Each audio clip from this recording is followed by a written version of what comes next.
আলাইকুম। সকাল ৯:৩০। আজ শুক্রবার। বাংলাদেশ বেতার কক্সবাজার স্থানীয় খবরে স্বাগত জানাচ্ছি রেজাউল আমিন মোর্শেদ। কক্সবাজার জেলায় দিন দিন বাড়ছে হাম আক্রান্ত শিশুর সংখ্যা।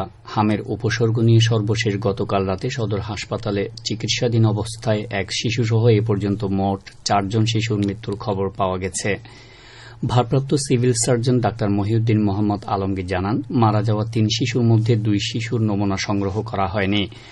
একজনের নমুনা পরীক্ষায় হাম শনাক্ত হয়নি এবং অপর একজনের তথ্য জানা যায়নি। তবে সবার মধ্যে হামের উপসর্গ ছিল। জেলা সিভিল সার্জন কার্যালয়ের তথ্য মতে গতকাল নতুন করে হামে আক্রান্ত হয়েছে ৩২ জন শিশু। এ নিয়ে ১ জানুয়ারি থেকে ২ এপ্রিল পর্যন্ত মোট ১৩৯ জন শিশু হামে আক্রান্ত হয়েছে। কক্সবাজার সদর হাসপাতালের হাম ওয়ার্ডে বর্তমানে ৪২ জন শিশু ভর্তি রয়েছে। এছাড়া কক্সবাজার জেনারেল হাসপাতালে আরও ৫ জন শিশু চিকিৎসাধীন আছে। সব মিলিয়ে ২ হাসপাতালে ভর্তি শিশুর সংখ্যা দাঁড়িয়েছে ৪৭ জনে। এদিকে চকরিয়ায় হামে আক্রান্ত হয়ে বর্তমানে ২ জন শিশু হাসপাতালে ভর্তি রয়েছে। এর আগে মোট ৬ জন হামের রোগী ভর্তি ছিল। তাদের মধ্যে ৫ জন চিকিৎসা নিয়ে সুস্থ হয়ে বাড়ি ফিরে গেছে। উপজেলা স্বাস্থ্য কর্মকর্তা ডাক্তার জাইনুল আবেদিন জানান, সন্দেহজনক আরও ১৩ জনের নমুনা সংগ্রহ করা হয়েছে। আক্রান্তদের সবাই শিশু বলে জানান তিনি। অপরদিকে আগামী রোববার থেকে হামের জরুরি টিকাদান কার্যক্রম শুরু করছে সরকার। দেশের যেসব উপজেলায় শিশুরা হামে বেশি আক্রান্ত হচ্ছে, প্রথমে ওইসব উপজেলা থেকে এই টিকাদান কার্যক্রম শুরু করা হবে। বুধবার মন্ত্রণালয়ে আয়োজিত এক সংবাদ সম্মেলনে স্বাস্থ্য ও পরিবার কল্যাণমন্ত্রী সর্দার মোহাম্মদ সাখাওয়াত হোসেন এই ঘোষণা দেন। ২ দিনের সফরে কক্সবাজারে অবস্থান করছেন যুব ও ক্রীড়া প্রতিমন্ত্রী মোহাম্মদ আমিনুল হক। সরকারি এই সফরে তিনি কক্সবাজারের বিভিন্ন উন্নয়নমূলক কর্মকাণ্ড পরিদর্শন ও ক্রীড়া প্রতিযোগিতার উদ্বোধন করবেন। সফরসূচি অনুযায়ী আজ প্রতিমন্ত্রী সকাল 10:30টায় সৈকতের লাবণী পয়েন্টে ৮ম জাতীয় সার্ফিং টুর্নামেন্ট ২০২৬-এর উদ্বোধনী অনুষ্ঠানে প্রধান অতিথি হিসেবে যোগ দেবেন। এরপর দুপুর 12:30টায় সার্ফিংয়ের জন্য নির্ধারিত স্থান পরিদর্শন ও ভিত্তিপ্রস্তর স্থাপন করবেন। পরে প্রতিমন্ত্রী কক্সবাজার জেলা স্টেডিয়ামের অবকাঠামো, স্পোর্টস ভিলেজের জায়গা এবং কক্সবাজার জেলা বিকেএসপি পরিদর্শন করবেন। বিকাল 3:30টায় যুব উন্নয়ন অধিদপ্তরের উপপরিচালকের কার্যালয়ে সার্বিক কার্যক্রম পরিদর্শন করবেন মোহাম্মদ আমিনুল হক। সফর শেষে রাতে ক্রীড়া প্রতিমন্ত্রী ঢাকার উদ্দেশ্যে কক্সবাজার ত্যাগ করবেন বলে প্রতিমন্ত্রীর একান্ত সচিব তাজভির হোসেন প্রেরিত সফরসূচিতে উল্লেখ করা হয়েছে। কুতুবদিয়ায় পেট্রোল, ডিজেল ও অন্যান্য জ্বালানি তেলের মূল্য তালিকা প্রদর্শন না করায় ভোক্তা অধিকার সংরক্ষণ আইনে ও ৩ জ্বালানি তেল ব্যবসায়ীকে ১১,০০০ টাকা জরিমানা করেছে ভ্রাম্যমাণ আদালত। গতকাল উপজেলার ধুরং বাজারে এ অভিযান পরিচালনা করেন উপজেলা সহকারী কমিশনার ভূমি ও নির্বাহী ম্যাজিস্ট্রেট মোহাম্মদ সাকিব উল আলম। তিনি বলেন, ভোক্তাদের স্বার্থ রক্ষা ও বাজারে শৃঙ্খলা বজায় রাখতে এ ধরনের অভিযান অব্যাহত থাকবে।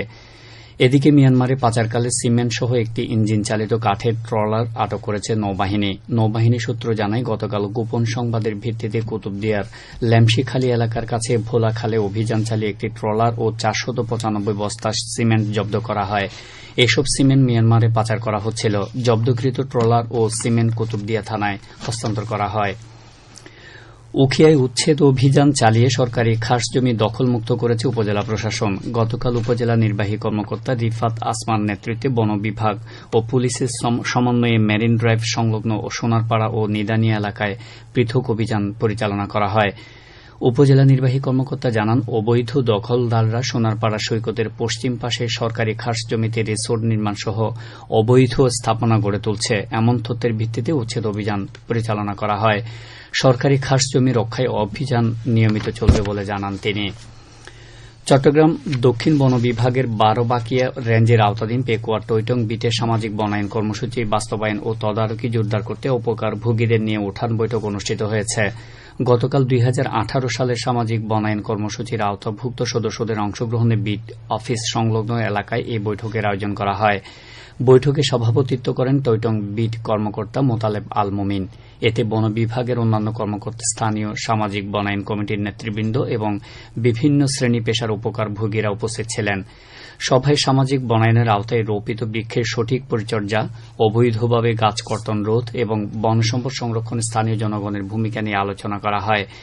পাশাপাশি ভবিষ্যতে গাছ বিক্রয় ও লভ্যাংশ বণ্টন প্রক্রিয়া, উপকারভোগীদের অধিকার ও দায়িত্ব সম্পর্কেও দিক নির্দেশনা দেওয়া হয়। অংশগ্রহণকারীরা জানান, সামাজিক বনায়ন প্রকল্পের মাধ্যমে তারা যেমন পরিবেশ রক্ষায় ভূমিকা রাখছেন, তেমনি অর্থনৈতিকভাবেও উপকৃত হওয়ার সুযোগ সৃষ্টি হচ্ছে। কক্সবাজার শহরে দ্রুতগতির মোটরসাইকেলের ধাক্কায় এক পথচারী ও চালকের প্রাণহানি হয়েছে। গতকাল দুপুরে শহরের সাবমেরিন স্টেশন সংলগ্ন প্রধান সড়কে এ দুর্ঘটনা ঘটে। নিহতরা হলেন কামরুল ও কামাল। কক্সবাজার সদর থানার ভারপ্রাপ্ত কর্মকর্তা মোহাম্মদ সমিউদ্দিন জানান, মরদেহ দুটি কক্সবাজার সদর হাসপাতালের মর্গে রাখা হয়েছে। প্রত্যক্ষদর্শীরা জানান, একটি গ্যারেজের কর্মী মোটরসাইকেল মেরামতের পর সেটি সড়কে চালিয়ে পরীক্ষা করছিলেন। এ সময় মোটরসাইকেলটি নিয়ন্ত্রণ হারিয়ে এক পথচারীকে ধাক্কা দেয়। এতে মোটরসাইকেল আরোহী ও পথচারী দুজনেই গুরুতর আহত হন। পরে স্থানীয়রা উদ্ধার করে কক্সবাজার সদর হাসপাতালে নিয়ে গেলে কর্তব্যরত চিকিৎসক তাদের মৃত ঘোষণা করেন। এ ঘটনায় আইনগত ব্যবস্থা প্রক্রিয়াধীন বলে জানিয়েছেন কক্সবাজার সদর মডেল থানার পুলিশ। এখন জানিয়ে দিচ্ছি বাকখালী নদীর মোহনা ও সংলগ্ন এলাকার সামুদ্রিক জোয়ার ভাটার সময়সূচি। আজ ভাটা শুরু হবে বেলা 11:07, চলবে বিকেল 5:42 পর্যন্ত। খবর শেষ হল। আমাদের পরবর্তী খবর প্রচারিত হবে আজ দুপুর 2:30।